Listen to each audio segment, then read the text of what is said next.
경희 피레타니원의 강재춘 원장입니다. 자, 오늘 이 시간은 지루성 피부염에 대해서 강의를 시작하겠습니다. 자, 지루성 피부염도 의외로 환자분들 외래로 많이 오고 있습니다. 그런데 제가 이렇게 환자분들한테 물어보면 그동안에 치료를 해도 계속 완화와 악화가 반복이 되고만 있다라는 사실이죠. 그래서 제 이론에 공감하시는 분들은 우리가 유튜브나 또 블로그나 홈페이지를 보고 오시는 분들이 있습니다. 제 이론은 어디까지나 세포열 에너지학적 관점이죠. 자, 오늘 이 강의 또한 지루성 피부염도 세포열 에너지학적 관점에서 강의를 시작하겠습니다. 자, 지루성 피부염을 이해하기 전에 우리는 인체는, 생명체는 무엇으로 이루어졌나를 한번 생각해 볼까요? 자, 우리 모든 생명체의 구조적, 기능적 단위는 셀이죠. 세포죠. 근데 세포를 너무 복잡하게 생각하지 마시고 우리 한의학에서는 음양으로 따지고 있죠. 자, 안과 밖으로 따지고 있습니다. 저 또한 세포를 이 세포막으로 구성되어 있기 때문에 안과 밖으로 볼 수도 있고요. 인체를 보면 피부 세포와 또 오장육부의 세포, 기관 세포로 이렇게 크게 구분하고 싶은 겁니다. 자, 세포의 구조 및 기능. 세포 구조는 너무나 복잡합니다. 다양한 기능을 또 가지고 있죠. 자, 기본적으로는 핵, 또 미토콘드리아, 리보좀, 리소좀, 또 골지체가 같은 여러 가지 소기관들이 많습니다. 자, 그런데 제가 여기에서 제일 중요하게 여기는 것은 열 에너지를 발생하는 기관, 바로 미토콘드리아죠. 자, 세포의 구조 및 기능에 있어서 세포의 구조, 핵, 세포막, 세포벽, 미토콘드리아, 리보좀, 리소좀, 소포체, 골지체 등으로 이렇게 구분되어 있죠. 자, 우리가 인터넷에 보면 이 하나하나에 대해서도 굉장히 자세하게 나와 있습니다. 자, 여기에서는 그런 강의는 하지 않고 우리가 기본적으로 왜 염증이 발생하는지부터 시작을 해서 강의를 해드리고 있습니다. 자, 세포의 기능은 물질 교환이죠. 자, 에너지의 변화, 세포 분열.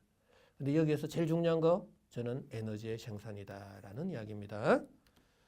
자, 피부의 구조입니다. 자, 우리가 지루성 피부염에 있어서의 이제 우리가 두피나 얼굴 쪽으로 집중적으로 염증이 많이 발생하는 특징을 가지고 있는데 이 피부의 구조에 있어서 우리가 표피층, 자, 그다음에 진피층, 피하 지방층 이 세 가지로 구분이 되죠. 근데 이 표피층은 이 5가지로 또 구분이 되고 있습니다. 자, 이 하나하나의 기관 조직의 명이라든지 또 역할이라든지 이런 것도 중요하겠지만 저의 입장에서는 열 에너지가 어떻게 방출되는 과정 속에서 열 에너지가 어느 부위에 중첩, 교차가 돼서 염증이 발생했냐라는 부분에 있어서 좀 더 관심이 많습니다. 자, 지루성 피부염, 질병이죠. 자, 지루성 피부염은 왜 발생했을까요? 라는 이야기입니다. 바로 그것을 설명드리기 전에 질병의 시작은 무엇일까요? 라는 겁니다. 바로 질병의 시작은 모든 생명체의 구조적 기능적 단위인 세포의 이상이죠. 바로 세포의 기능 저하고 세포의 손상으로부터 시작이 된다라는 이야기입니다. 자, 세포의 손상은 뭐죠? 바로 인플라메이션, 염증입니다. 염증. 자, 염증은 세포의 손상이죠. 자, 그러면은 염증, 바로 이게 질병의 시작입니다. 자, 지루성 피부염입니다. 염증이 생긴 겁니다. 자, 그러면 지루성 피부염을 이해하려면 세포의 손상과 염증을 정확하게 이해해야 우리가 근본적인 치료의 방법을 찾을 수 있겠죠. 자, 질병의 시작, 염증의 5대 증상인데요. 발적, 발열, 부종, 통증, 가려움증입니다. 자, 지루성 피부염 또한 이러한 다양한 증상들이 많이 나타나고 있습니다. 가려움증 나타나죠. 심한 경우는 통증 나타나죠. 그 다음에 약간의 발적 현상은 기본적으로 나타나죠. 자, 이러한 5대 증상 중에서 단 하나의 증상만 나타나도 우리가 염증으로 진단을 내리고 그 염증약을 쓸 수 있는 근거를 마련하게 된다라는 사실입니다. 자, 그런데 지루성 피부염을 치료하기 전에 나는 병에 걸린 거죠. 왜 병에 걸렸죠? 왜 나는 건강하지 못하죠? 그렇다면 완벽하게 건강하기 위한 조건은 뭘까요? 라는 이야기입니다. 대부분의 사람들은 잘 먹고 잘 자고 잘 배설하고 라는 대답을 많이 하세요. 하지만 잘 먹고 잘 자고 잘 배설하더라도 다양한 질환에 걸리는 사람들이 너무나 많습니다. 그래서 저는 이러한 3K가 완벽하게 건강하기 위한 조건에 필요 충분 조건은 절대로 아니다라는 사실을 알게 되었고, 그렇다면 어느 부분에서 우리가 접근을 해야만 건강의 조건을 이해할 수 있겠느냐라는 사실이죠. 자, 그래서 저는 온도와 연령과의 상관성을 가지고 한번 설명드리겠습니다. 자, 우리가 태어나면은 대략 37도죠. 자, 죽게 되면 환경의 온도가 27도라면 시체는 27도까지 내려갈 겁니다. 자, 살고 죽는 온도 차이는 10도죠. 10도. 10도에서 생과 사가 갈리게 된다라는 이야기입니다. 그런데 우리가 35도만 돼도 저체온증에 빠지게 되는데 불과 2도만 떨어져도 생명이 굉장히 위독해진다라는 사실입니다. 자, 그런데 대부분의 사람들은 겨드랑이 온도를 측정하게 되는데 한 36.5도가 나오고요. 지루성 피부염이 생겼다고 우리가 저체온증까지는 내려가지 않습니다. 대체적으로 활동하다 보면은 한 35.8도 정도는 나오죠. 자, 불과 0.7도 차이거든요. 자, 이 정도의 차이 가지고는 지루성 피부염 환자분들이 나는 체온이 평소에 떨어져 있어라고 인식하면서 살아가지 않습니다. 그냥 무시하면서 살아가게 된다라는 사실입니다. 자, 그렇다면은 오늘 아침에 어린애가 태어났습니다. 37도로. 불행히도 오늘 저녁에 죽었다고 하면 하루 만에 10도 떨어졌고 나이는 0살이 되겠죠. 만약에 10살 된 애가 죽었다고 하면 10도 떨어지는데 10년 걸릴 거고요. 60살 된 사람이 죽었다고 하면 10도 떨어지는데 60년이 걸린 거죠. 자, 그러면 가정을 해볼까요? 자, 80, 150, 300, 600살 된 사람이 죽었다고 했을 경우는 10도 떨어지는데 이 걸리는 시간이 오래오래 걸리고 있다는 사실을 알 수가 있죠. 그리고 오래 살면 오래 살수록 이 기울기는 계속 완만해지고 있다는 사실이죠. 자, 그렇다면 어떤 한 생명체가 체온이 안 떨어지고 그대로 유지만 할 수 있다면 무엇을 뜻하겠냐라는 이야기입니다. 바로 영생을 의미하는 거죠. 그러나 영생을 하는 생명체는 단 하나의 생명체도 없다라는 사실이죠. 자, 그러면 이 사실, 자, 계속해서 신본도가 유지된다라면 뭘 뜻하겠느냐라는 이야기입니다. 바로 아주 건강하고 무병장수한다라는 의미로는 우리가 해석을 해볼 수 있겠죠. 자, 그렇다면 내 몸이 병들지 않고 완벽하게 건강하기 위한 조건은 뭐라는 것이죠? 바로 저는 이 심부 온도를 항시 유지해야 된다라는 사실입니다. 자, 그런데 심부 온도, 이 체온에 대해서 우리가 한번 조금 더 생각해 볼까요? 체온은 보입니까? 만져집니까? 그렇지 않습니다. 체온이란 세포의 열 에너지 대사의 최종적인 무형의 산물입니다. 자, 열 에너지 대사의 결과입니다. 자, 열 에너지 대사를 정확하게 이해하려면 물리, 화학에서 이해해야 되는 겁니다. 그래서 저는 이 질병을 연구함에 있어서 인체 물리학과 생화학적 관점에서 더 깊게 연구를 해야 된다라고 저는 주장하는 사람입니다. 자, 그렇다면은 이 체온에 대해서 좀 더 디테일하게 공부해 볼까요? 자, 인체 도표인데요. 뇌를 포함한 오장육부의 온도를 심부 체온이라 그런다. 항시 37도를 일정하게 유지하려고 애를 쓰고 있다라는 사실이고요. 두피를 포함한 사지의 온도는 피부 체온인데 심장에서 멀어지면 멀어질수록 온도는 내려가고 있죠. 자, 그런데 심부 온도가 올라갈 때는 피부 온도가 낮아지고 심부 온도가 내려갈 때는 피부 온도를 올리면서 체온 37도를 유지해주고 있다라는 사실입니다. 자, 이것은 인체의 체온 조절 시스템, 체온의 항상성을 우리가 항시 유지하게 되는 거죠. 자, 이 체온 조절 중추는 어디죠? 시상 하부에서 이렇게 일이 벌어지고 있는 겁니다. 자, 그렇다면 이 심부 온도가 그렇게 중요한 거죠. 자, 그러면 심부 온도 37도의 의미를 한번 생각해 볼까요? 자, 우리 인체는 50쪽에서 60쪽 정도 되는 셀이 있다고 그러죠. 이 세포가 그 하나하나에서의 정상적인 생명 현상을 발휘한 최종적인 하나의 무형의 물질이다라고 보셔야 되겠죠. 자, 그 다음에 두 번째로는 이 온도라는 것은 생명 유지의 절대적 3요소 중에 하나입니다. 자, 식물, 동물 모든 생명체입니다. 생명 유지의 절대적 3요소는 햇볕, 온도, 수분이죠. 자, 산소가 부족해도 온도가 맞지 않아도 적절한 영양 공급이 되지 않아도 우리 모든 생명체는 질병에 걸리게 되고 결국에는 사망에 이르게 되는 겁니다. 자, 질병에 걸리는 요인들을 그렇다면 이 햇볕, 온도, 수분에서 좀 더 깊게 연구를 해야 될 것입니다. 자, 그리고 우리가 이 37도의 의미는 모든 생명체의 시작의 온도죠. 시작의 온도.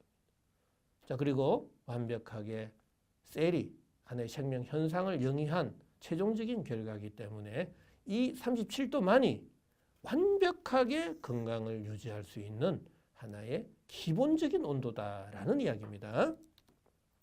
자, 그렇다면 이 지금 현재 지루성 피부염에 대해서 지금 강의하고 있는데요. 자, 지루성 피부염을 이해하기 전에 자, 그렇다면 지루성 피부염은 왜 발생했느냐? 질병 발생의 근본적인 이유는 뭐냐라는 이야기입니다.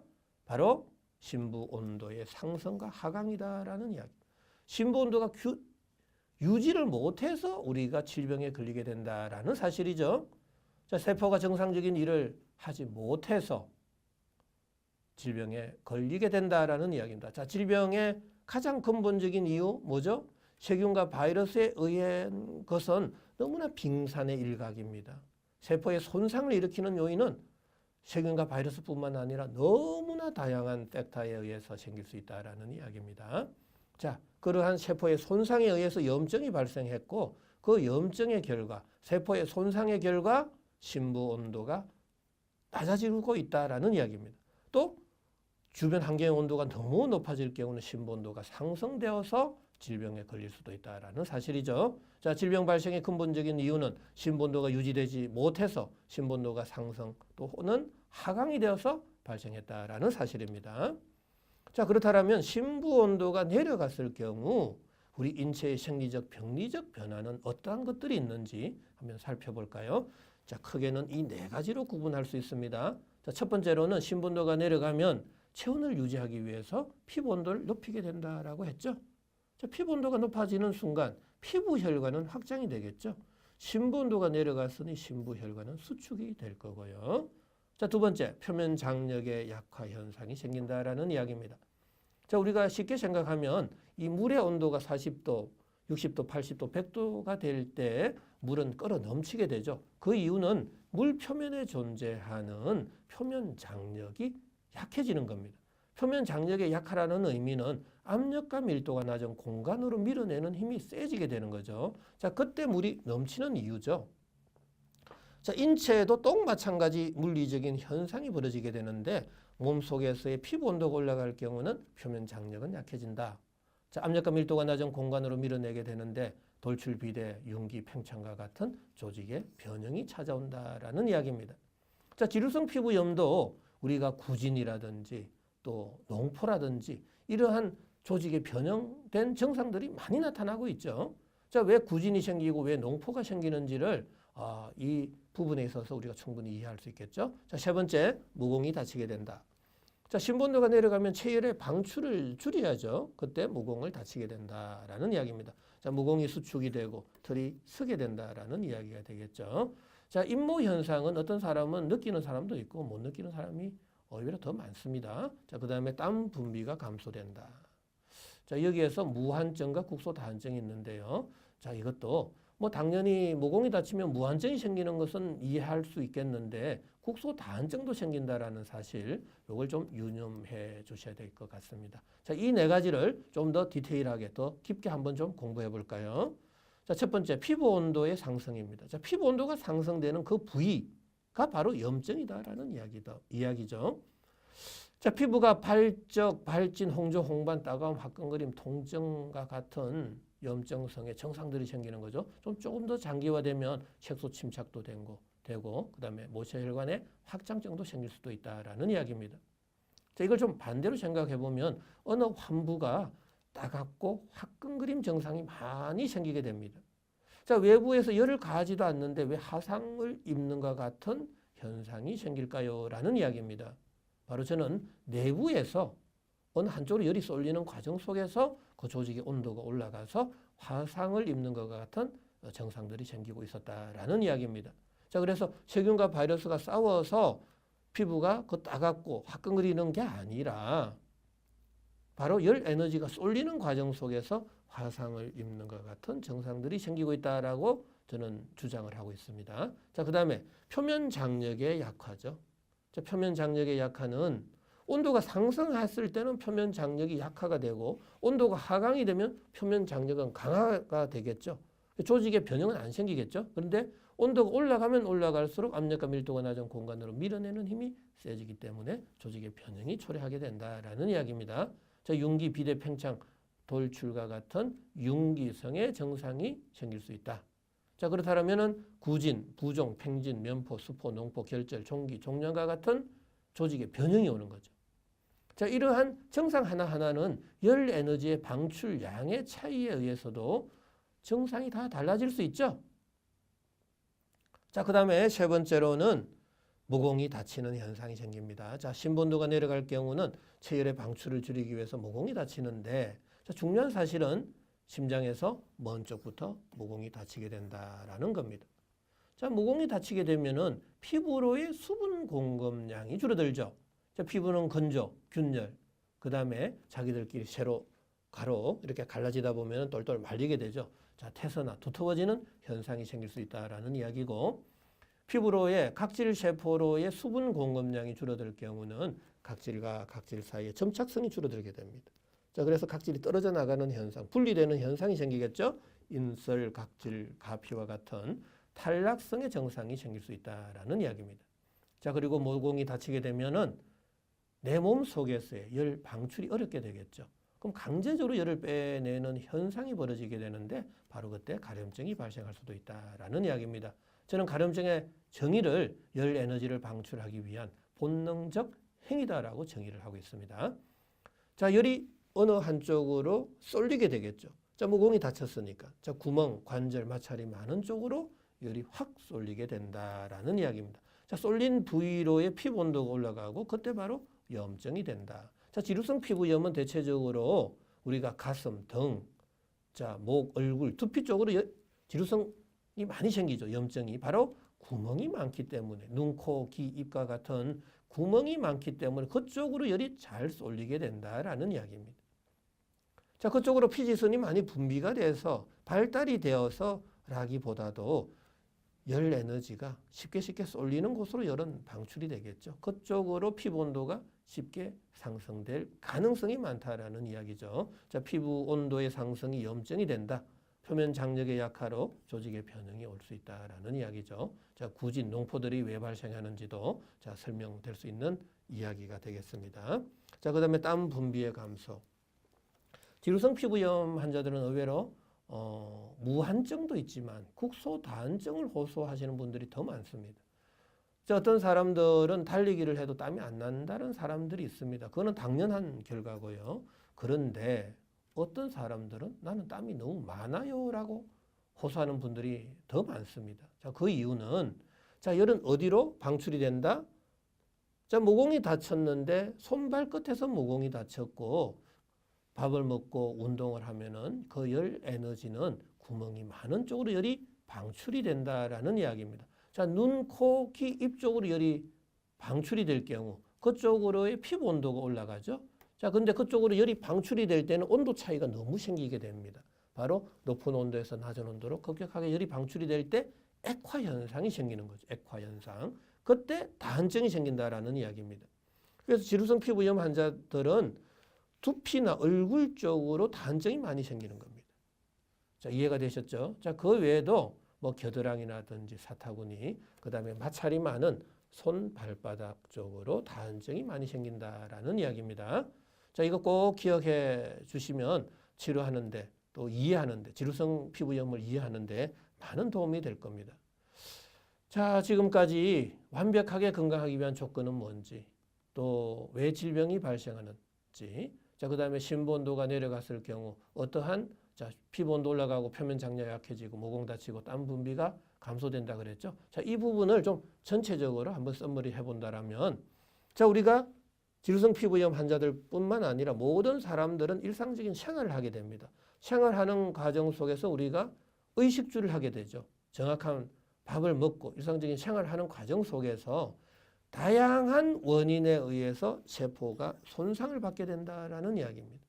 이 세포의 손상은 너무나 많습니다. 압력, 온도, pH, 전해질, 이온, 전기장, 자기장, 저산소적, 물리, 화학적인 자극들, 약물, 환경 여건, 음식물의 다양한 특성들에 의해서 세포는 기능 저하에 빠지거나 세포 손상을 받게 된다라는 이야기입니다. 자, 세포가 손상을 받는 순간 미토콘드리아에서의 ATP 합성의 장애가 생기게 되는 겁니다. 자, 이 ATP는 열을 방출하는, 열을 만들어내는 가장 기본적인 물질이죠. ADP에서 인산이 빠져나갈 때 그때 7.3kcal의 열 에너지가 발생하는데 그 열 에너지에 의해서 모든 생명 현상이 발휘되는 겁니다. 자, 그런데 이 ATP의 발생량이 줄어들면 뇌를 포함한 오장육부의 온도, 심부 온도가 내려가게 된다라는 이야기입니다. 자, 심부 온도가 내려가면 체온 조절 중추 시상 하부에서는 명령을 내리는 거죠. 빨리 피부 온도 올려, 모공 닫아, 땀 분비를 감소시켜라라는 명령이 내려지게 되는 겁니다. 자, 피부 온도가 또 상승될 경우는 표면 장력까지 약화가 된단 말이죠. 자, 이러한 현상이 일시적이라면 병에 안 걸리게 됩니다. 내 몸에서 반복이 되고 장기화됐을 때 내 몸의 병적인 변화는 어떠한 병적인 변화가 생기는지, 그리고 열 에너지가 어느 쪽으로 쏠리느냐에 따라서 염증 부위가 달라지겠죠.